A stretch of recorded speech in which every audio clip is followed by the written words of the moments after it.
설계사분들이 이직을 하거나 또는 이제 이 설계사 일을 그만두게 되었을 때 환수가 발생하는 요소가 조금씩 있죠. 그렇죠, 그렇죠. 근데 이 환수에 대해서 일을 하다가 만나다 보면 보험료를 하면 빚지는 거 아니냐, 이직을 하면 빚지는 거 아니냐, 그리고 내가 받은 거보다 더 토해야 되는 거 아니냐, 이런 것들에 대해서 굉장히 궁금해하시는 우리 팀장님들이 많으실 건데 설계사 퇴직 시 환수에 대한 또 오해와 진실에 대해서 오늘은 좀 풀어드리려고 합니다. 네. 그러니까 첫 번째는 환수라는 걸 생각하면 사람들이 보험 일을 하려는 분들도 야 보험에서 환수 다 맞아가지고 다 빚쟁이 되고 하더라 이런 얘기들 많이 하시는데 진실은 뭐냐면 환수라는 단어 자체가 돌아올 환이잖아요. 그러니까 줬던 걸 뺏는 거지 안 진 걸 두들겨 패가지고 뺏는 게 아니지 않습니까? 그쵸. 근데 마치 사람들은 환수를 내 돈을 그냥 뺏어가는 것처럼 얘기하는데 환수는 일단 당신들이 받았던 돈을 도로 가져간 거예요. 왜? 몇 가지 약정한 그 일들이 지켜지지가 않았으니까. 그래서 환수라는 것은 무서워할 게 아니라 이것은 내가 정상적으로만 일을 하면 벌어지지 않는 일인데 규약에서 정하는 것에서 어긋나는 행동을 했을 때 벌어지는 게 환수라는 거. 근데 그 환수가 여러 가지가 있는데 그 중에서 일단 첫 번째로는 계약 환수에 대해서 좀 설명을 해주셨으면 좋겠는데. 계약 환수는 말 그대로 보험회사의 수수료 구조라는 게 통상 우리가 일반적인 보험이 20년 납 100세만 원이에요. 그렇죠. 그러면 20년 동안 고객이 보험료를 납입할 거라고 가정을 하고 보험사가 수수료를 땡겨준단 말이에요. 그렇죠. 원래대로라면 납입하는 그 안에 신계약 사업비가 포함되어 있으니까 20년 동안 줘야 되는데 그러면 아무도 보험 일을 안 할 테니까 그렇죠. 이거를 뭐 1년이든 일시든 뭐 3년이든 땡겨서 주는 거란 말이죠.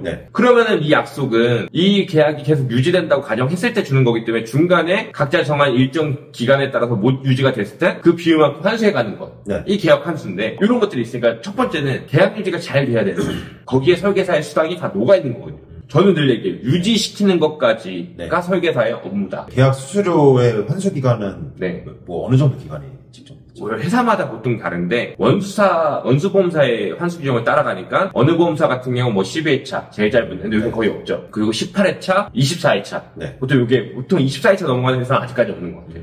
요 기간 안에 이루어지면 비율별로 환수하는 곳이 있고 일부 시차권 같은 경우는 일정 기간에 환수가 되면 100% 환수하는 곳이 있고 어느 대리점에 따라서는 초과 환수 다시 받은 것보다 조금 더 더한다. 그렇죠. 이거는 워낙 이 판에도 악인들이 많기 때문에 도덕적 해이라고 하네요. 이런 인간들 때문에 만들어진 건데 계약을 뭐 우리가 작성 계약, 경유 계약, 뭐 기타 등등 해가지고 나쁜 짓을 하는 사람들 때문에 만들어진 건데 보통 생명보험사에만 있고 보통 2, 3차원 이내에만 최대 120%까지 초과 환수하는 것이 있는데 초과 환수 뭐 깡패 아닌가? 이렇게 생각하시기보단 전 이거에 대한 별명을 지은 게 징벌적 환수라고 이름을 줬어요.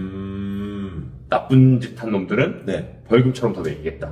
그러니까 사실 이거를 두려워하시는 분들은 그 나쁜 짓을 하려는 초과 환수가 있는데 왜 너무한 거 아닌가요? 쓰레기 아닌가요? 그렇게 물어보면은 또 우리 입장에서는 2회차 이내에 계약이 해지가 되면은 이거는 정상 계약인가요? 그죠? 이렇게 물어볼 수 있는 거예요. 그러니까 사실 징벌적 환수, 즉 초과 환수는 사실 그렇게 나쁜 짓을 하는 사람들에 대한 제재 사항이기 때문에 정상적으로 영업을 하시는 여러분들 같은 분들은 걱정하실 필요가 하나도 없다.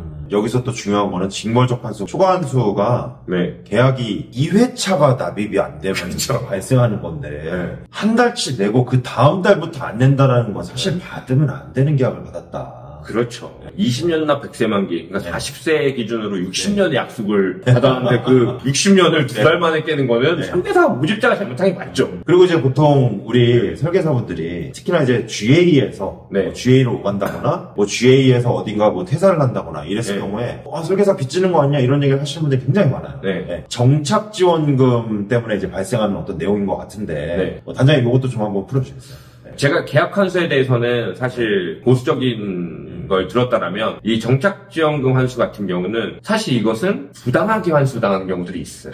간혹 있다. 아니요, 되게 많이. 되게 많이. 네네네. 근데 이게 대형 회사 시스템이 갖춰져 있고 회사에 어떤 업력이 있고 이런 정통 있는 회사들일수록 이게 드물고 대신 타이트하죠 규정이. 근데 이 근간이 없는 회사들일수록 내가 부당하게 당할 일들이 많더라. 만약 혹시 이거 보험회사 많이 보시면 저 이렇게 여쭤보고 싶어요. 혹시 내가 정착지원금을 받아본 적이 있는 사람은 정착지원금에 대한 약정서를 가지고 있다? 거의 없는 것 같아요. 거의 없는 경우가 많아요.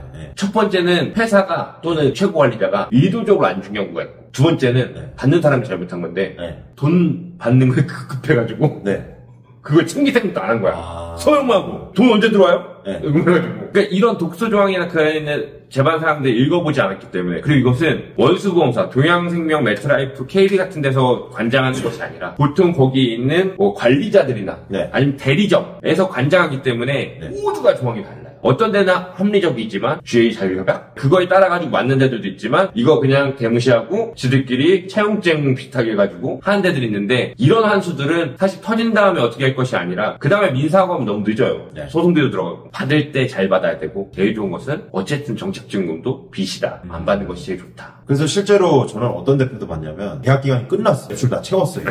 그때 계약서 좀 주세요 하면은 대표가 계약서 주시면 퇴사하실 거잖아요. 그런 데가 있더라고. 안 주는 데가 있더라고. 쪽이더라고. 네. 그 다음에 이제 어쨌든 영상 보시는 분들한테 통상의 정착지원금의 어떤 계약서는 어떻게 생겼는가를 몇 가지 조항을 설명을 해드리면 첫 번째로는 이제 의무실적 기간이라는 게 있습니다. 내가 이제 받은 금액을 매출로 쳐내야 되는데 예를 들어서 뭐 500만 원을 받았다 그러면 500만 원을 언제까지 해야 되는가 그렇죠. 이 기간이 설정이 되는 거죠. 근데 이 기간은 통상 GA에서 2년을 기준으로 하고요. 그럼 이제 또 팀장님들은 이런 생각을 해요. 내가 그러면 실적 다 채웠으니까 그만둬도 되는 건가? 이렇게 생각을 하는데 그게 아니라 실제로 이제 실적을 다 한다 하더라도 그 이후에 회사를 실제로 정착을 해서 다녀야 되는 기간이 추가적으로 또 있어요. 그렇죠. 해촉한수. 그럼 이제 그 기간은 3년입니다. 통상. 우리가 실적을 다 채우고 나서도 추가적으로 1년은 더 일을 해야지 이제 환수가 없는 거죠. 그렇죠. 그 다음에 여기서 이제 또 중요한 건 뭐냐면 마지막 조건인데 받은 금액의 100% 정도만 의무실적으로 잡습니다. 예를 들어서 계약서를 읽어봤는데 배액배상이라 그래서 내가 실제로 지원받은 금액의 2배를 토해야 된다거나 3배를 토해야 된다거나 이런 계약서들은 여러분들 좀 조심하셔야 되고 그거 쓰는 사람들은 저는 솔직히 다 징역 보내야 된다고 생각해요. 그게 계약서를 주는 대표들. 두 번째로는 실제로 받은 금액의 100%를 목표로 삼는 게 아니라 150%를 또 목표로 잡아놓고 이 환수 조건을 걸어놓은 대표들도 있습니다. 우리가 대형이라고 부르는 GA에서는 100% 의무실적은 2년, 그다음에 정착기간은 3년을 기준으로 이제 일반적으로 이루어진다. 요건 이제 좀 생각을 해보셨으면 좋겠어요. 그렇죠. 대형들은 그래도 나름 합리적이에요. 그러니까 금액을 함부로 많이 쓰지도 못해. 그리고 대신에 합리적인데 유지 환수 경우도 있으니 경우에 따라서는. 네, 그렇죠. 이 환수는 벌어지고 나면 어떻게 할 수가 없다. 그러니까는 약정하는 그 시기에 계약서나 이런 것들 잘 살펴보시고 하는 게 좋은데 제가 다시 한번 거듭 강조된 건 안 받는 게 제일 좋다. 제일 좋습니다. 마지막으로는 내가 계약을 잘못한 것도 아니고 정착기간도 다 채웠는데도 불구하고 간혹 발생하는 환수가 있습니다. 내가 이제 모집을 했던 또는 리크루팅이라고 표현을 하는데 내가 이제 데리고 왔던 어떤 인적 자원이 내가 계약을 터뜨리지 않았는데도 불구하고 이 팀원이 계약을 터뜨렸다는 이유로 발생하는 환수가 있는데 오버라이딩 환수라고 얘기를 하는데 이런 것들은 또 어떻게 발생할까요? 기본적인 오버라이딩 환수는 어차피 내가 그를 통해서 산하 FC를 통해서 발생한 관리수당에 대한 환수이기 때문에 안 받은 걸 토해내지 않아요. 이걸 안 받은 걸 더 토해내는 경우는 못 봤어요. 사실 내가 사람을 뽑았으면 거기에 대한 책임도 잘 져서 잘 정착할 수 있게끔 해야 되고 그러면 결국엔 이제 내 계약 관리도 챙겨야 되겠지만 내가 이제 챙기고 있는 팀원의 계약 관리도 당연히 내가 이제 챙겨줘야 되는 거죠. 그렇죠. 그래서 조직에 고객 관리 시스템이 있어야 하고 계약 유지, 보존 업무를 충실히 잘 시행해줘야 환수들이 발생되지 않는다. 이 설계사 택시 환수에 대한 오해와 진실 총 3가지에 대해서 설명을 드렸는데 첫 번째로는 계약 환수, 두 번째로는 정착지원금에 대한 환수, 세 번째로는 오버라이딩 환수에 대해서 설명을 해드렸는데요. 영상 잘 한번 들어보시고 혹시나 궁금하신 사항 있으시면은 채널톡으로 문의를 주시거나 또 전화번호로 연락 주셔서 상담해 주시면 좋을 것 같습니다. 오늘 내용이 도움이 되셨다면 구독과 좋아요 부탁드리겠습니다.